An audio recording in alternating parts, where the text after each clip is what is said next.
Hi, everyone. Thanks for joining us. Welcome to True Leaders Share the Love Beyond Valentine's Day. I can hardly believe it's 2 weeks past Valentine's Day and we're approaching March. Life is going pretty fast.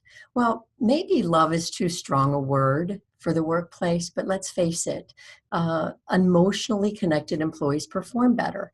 We know that. And when they feel that leadership cares for them, which is where the love is coming from here, listening to them, really helping them build fulfilling work lives, they often use those words, right? I love my boss. I love my work. They don't mean it in a romantic way.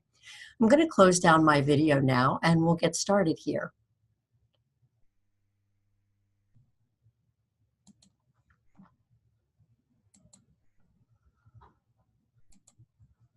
So I'm Cindy Davidson. I am Director of Business Solutions at Corexcel, and I work with leaders and professionals helping them solve workplace problems like communication, negativity, and conflict, and also developing managers and leaders. We do help organizations also improve on their hiring, and we do it mainly through assessment-based learning, but also some other on-site and online programs. And our agenda today, again, we're getting back to love, but we will talk about it in the context of emotional connection with employees, because that's what we're talking about. So why is it important for leadership to have that connection? How it does feed into employee engagement, and we'll talk a little bit about what that means. And this is just all about how can you as a leader or manager make better connections and improve communications. I'm going to give you a bird's eye view of 3 Everything Disc programs: a management, what's called a work of leaders, and the Everything Disc 363 for leaders. We'll do this all in about 20 minutes. So read through this. Managers and leaders are responsible for the emotional connection with their employees. Think about whether you agree or disagree with that statement just quickly. We don't have a poll here, but just think about how you feel about that. Well, according to Gallup Analytics, we do, as managers, account for 70% of the variance in engagement scores. And all the research out there tells us that engaged teams are more profitable. Highly engaged teams actually show a 21% greater profitability. And it also means that they are less absent and they quit at a lower pace. And a lot of times, this employee engagement is such a buzzword. What is it? What does it mean? Well, Gallup defines it as employees are engaged if they are involved in, enthusiastic, and committed to their workplace. Guess my non-scientific definition is, would it be hard for someone else to recruit your employee? My personal experience, is they'd have to be offered a lot more money, like maybe 15 or 20% more in overall benefits.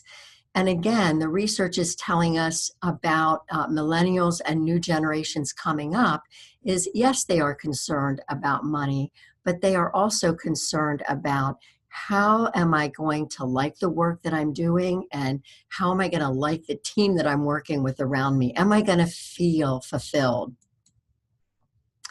So engagement has ticked up to its highest level in the US, but again, think about what percentage you think that is in the workplace, because it is actually still relatively low. It's at an all-time high of 34%, and that's a study across 190 diverse industries.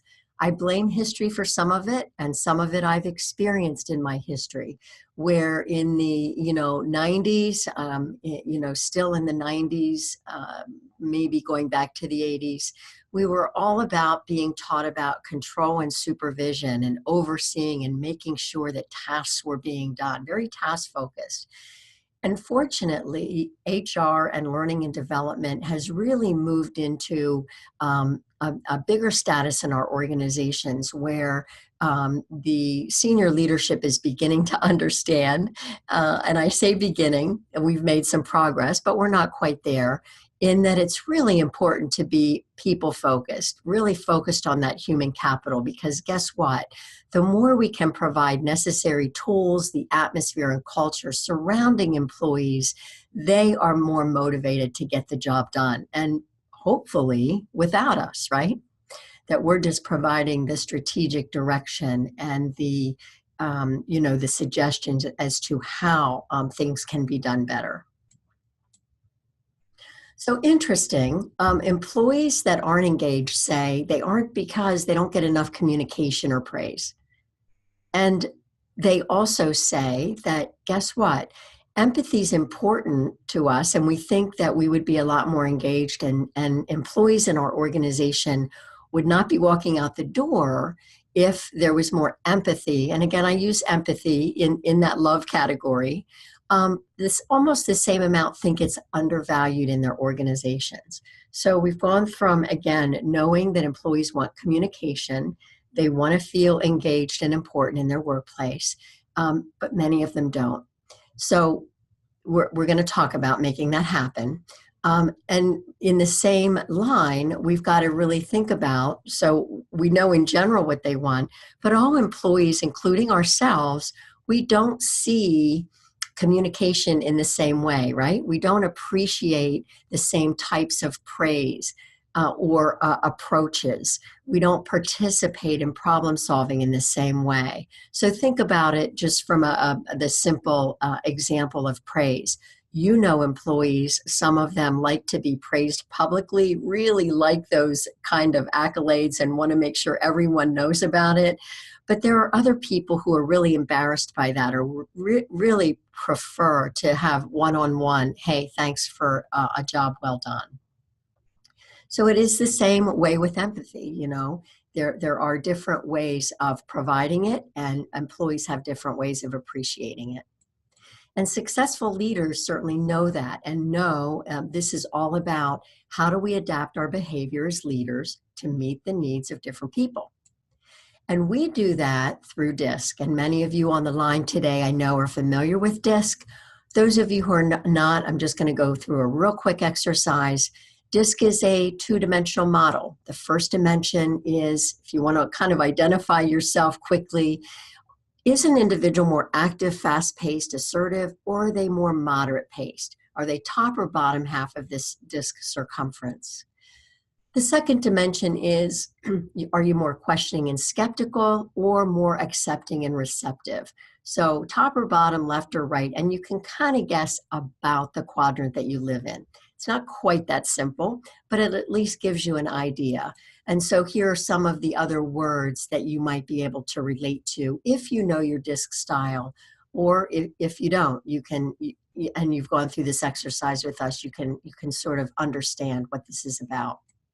Maybe an easier way is, I always like this in terms of how different styles react to change. So you might relate to people in your organization who say, should have done it years ago, probably live in the D quadrant, you know, when a change is announced and going through. Person who lives in that I quadrant will probably say, gosh, I'm not sure if I agree or not, but let's talk about it. They want to engage.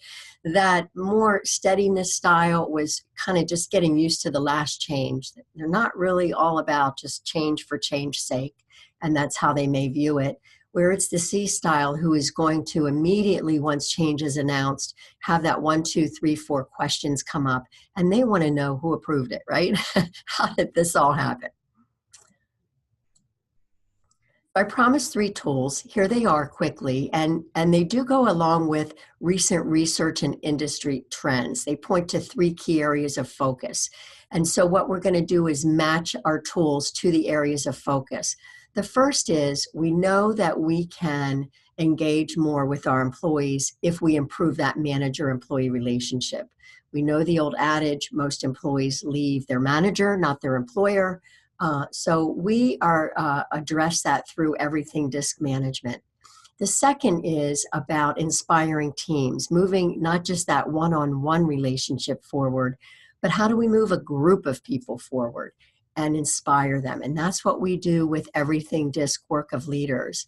And then finally, it's that we are in an ongoing learning situation.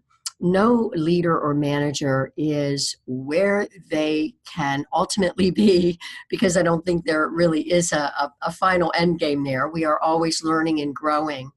And as we meet new people and come up against new challenges, we are taking that in. So we can really help grow through what's called an Everything DIS 363 for leaders assessment. It's that view not just about what our style is, but how other people are perceiving us.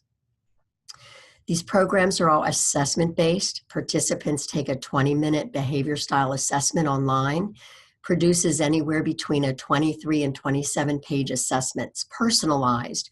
So I point that out because not everybody in, for example, a D quadrant is going to get the same narrative, the same results. It really is very, very personalized based on each individual's unique dot location on the circle.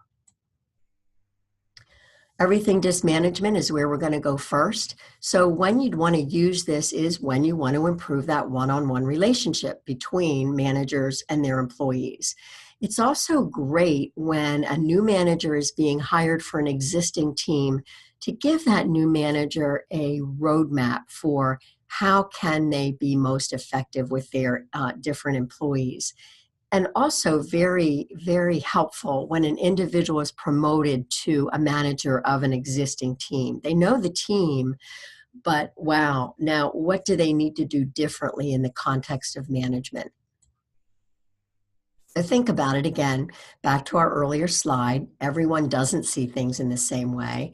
We are all different. We're all different styles. So here you see 4 different managers in 4 different style locations. We're all going to approach these areas of management in how we direct and delegate, how we create a motivational atmosphere, and how we develop others. Until we see that, guess what? We have to take into consideration not just where we're comfortable in those areas, but where our employees would take in this information most comfortably. So, for example, you see 2 people here. Charles is a manager. He's managing Carlos. And in this situation, again, Charles is going to want to understand how to best build a relationship, help his employee be successful, right? Inspire his performance. That's what we're talking about. But he's got to consider not just his style and where he's comfortable, but where Carlos is comfortable. How is he going to deliver things that are going to be most receptive to Carlos, that he's going to feel successful and he's going to really perform and achieve, because that's what it's all about.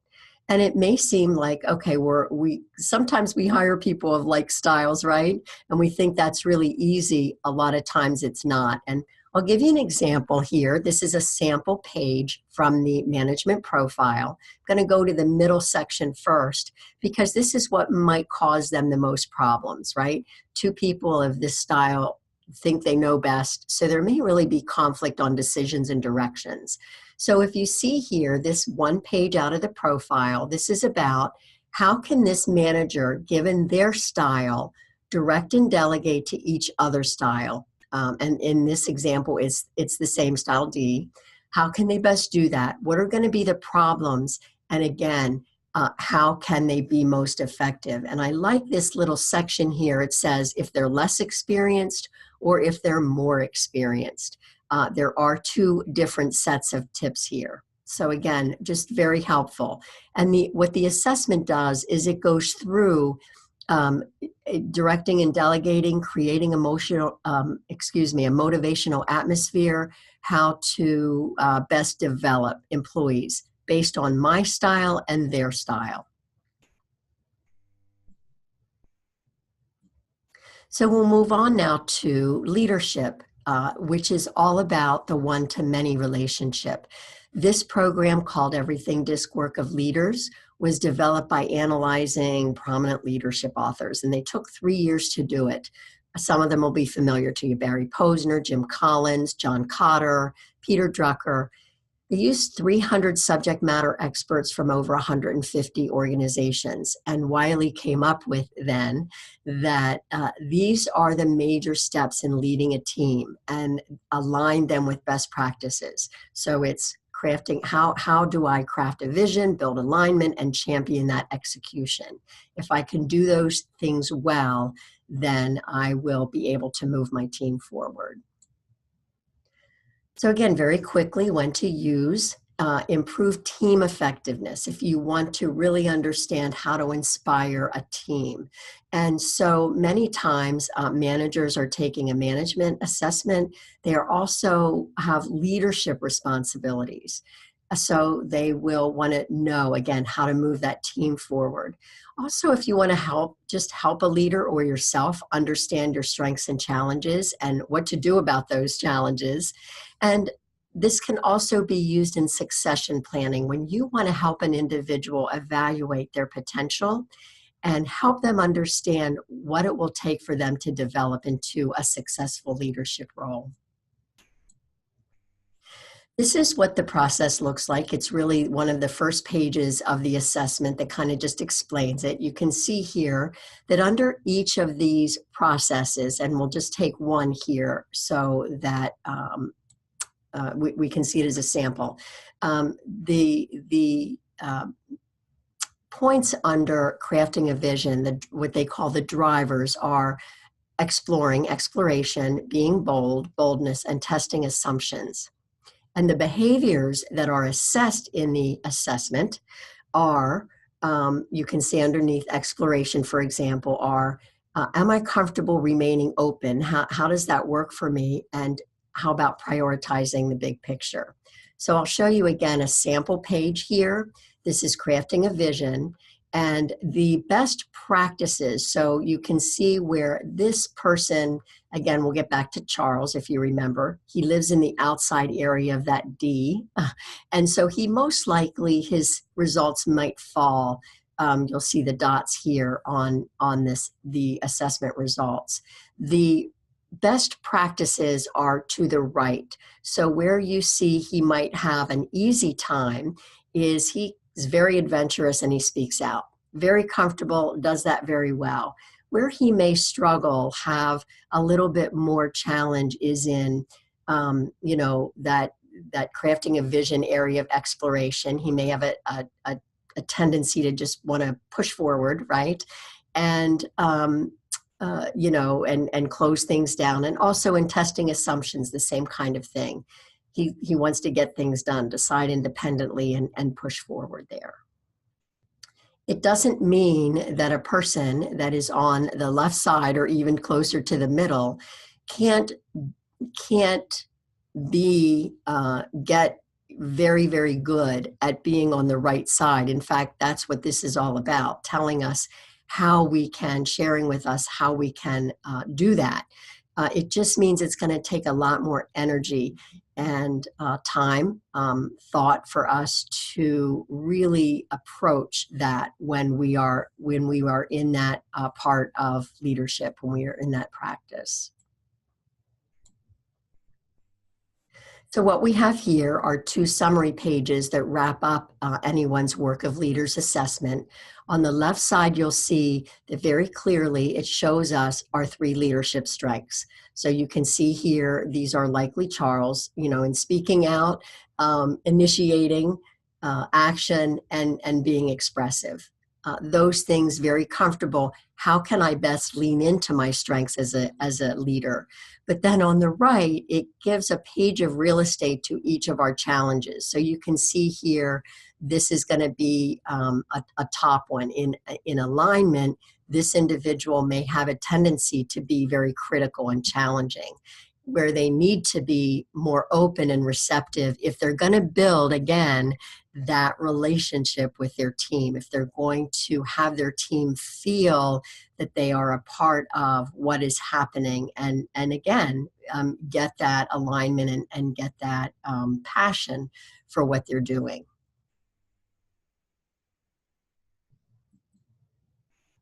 And finally, there is what we call a 363 for leaders. We do brand it that way in the Wiley organization decided to do that so that it separates itself from other what are called 360s on the market, because there are some really unique and distinct features. This is based on 8 leadership approaches, which again, you see on the outside circumference of the work of leaders profile, the same thing for the Everything Does 363 for leaders. And so the 8 approaches are, as you can see, from pioneering to commanding. And a lot of times leaders will ask, well, gosh, I mean, do I have to be great in all 8? Well, of course, you're not going to be have the same strength in all of these areas. But the idea is that you need some level of competence in all of these areas, or it is going to cause you problems.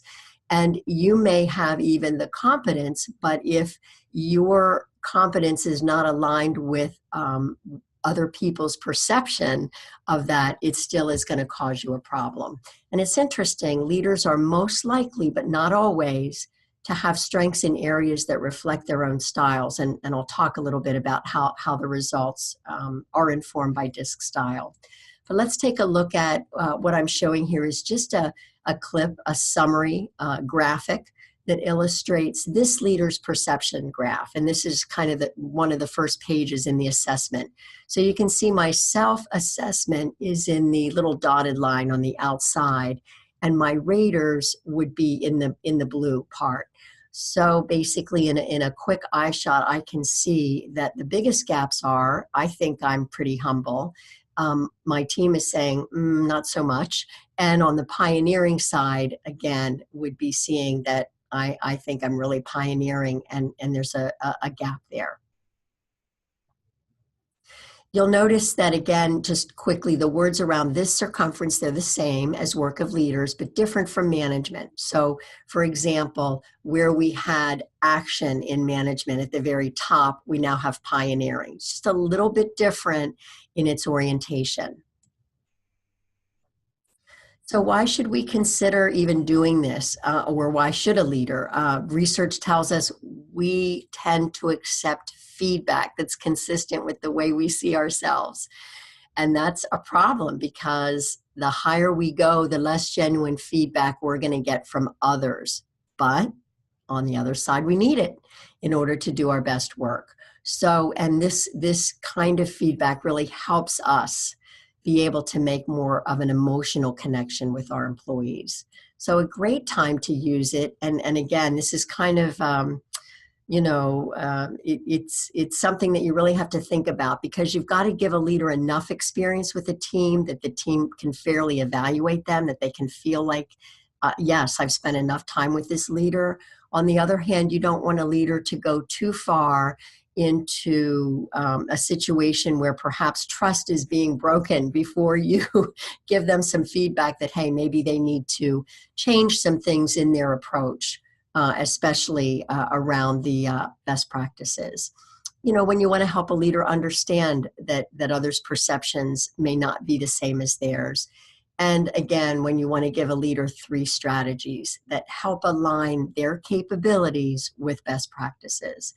And just quickly, because I know I've promised you a short session here, we're ending up on our last couple slides. This is how this works. So the leader completes an assessment.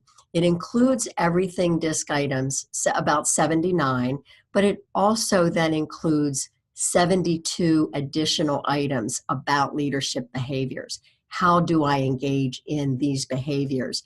The raters, of course, are just going to rate based on the leadership behaviors. They're not going to rate the person, obviously, on their DISC style, since that's the self part of the assessment. And then these are the kinds of questions that raters are asked. How often does a leader, for example, this would be one of the 72 behaviors, engage in finding new opportunities? Based on that answer, they will get another question. Do you think this leader needs to be more active? Based on that answer, they will be able to select additional comments, like perhaps it's no, and perhaps the additional comment is, although they don't focus in this area, I don't think that's part of his current role. So you can see they are really specific, and we do call this a smart comment, because raters are not going to free-form comments.